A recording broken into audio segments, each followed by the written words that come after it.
તમે દોસ્તો વિચારો કે બંધારણની ટીકા કરવી સહેલી છે, જે જ્ઞાતિનો દેશનો જે માણસ ટીકા કરતા હોય એને બે હાથ જોડીને કહેજો કે એકવાર ટીકા કર, તને એનોય હક બંધારણમાં જ આપ્યો છે, પણ વાંચીને કરીને તો રૂડો લાગી છે, એમ નામ જીકમ જીક ન કર. તમે વાંચ્યું છે, જાણ્યું છે, જોયું છે, ખબર છે, પછી કયો, પછી ટીકા કરો. એ તો ટીકા કરવાનો હક બંધારણમાં છે, પણ બાપના પેટ ભરીને બંધારણનું પૂંઠું ન જોયું એ જ્ઞાન આપવા આવે ને એ વાતનો વાંધો બહુ છે. તમારે જોઈ લેવું પડે કે આમાં શું લખ્યું છે, કેટલા વર્ષોનો સંઘર્ષ થયો છે, આમાં આ કેમ બન્યું, કેવી રીતે બન્યું, કેટલા ઉજાગરા થયા, કેટલા દુનિયાના દેશોના સંઘર્ષોને નોંધ લેવામાં આવી.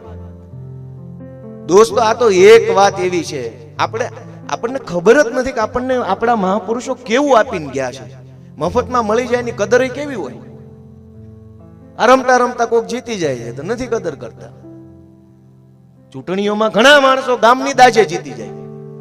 ગામમાં બે નાતમાં ડખો હોય ને જે નાતની બહુમતી હોય એનો માણસ એમ નામ ગામની દાજે જીતી જાય, વગર પ્રચારે જીતી જાય. નહીં, તું આ વખતે પ્રચાર ન કરતો, અમારે ફલાણાને બતાવી દેવાનો એટલે તને જીતાડી દેવો છે. આપણા મત આપવાના અધિકારનો આપણે કેવો ઉપયોગ કરીએ છીએ એ જોવો તમે.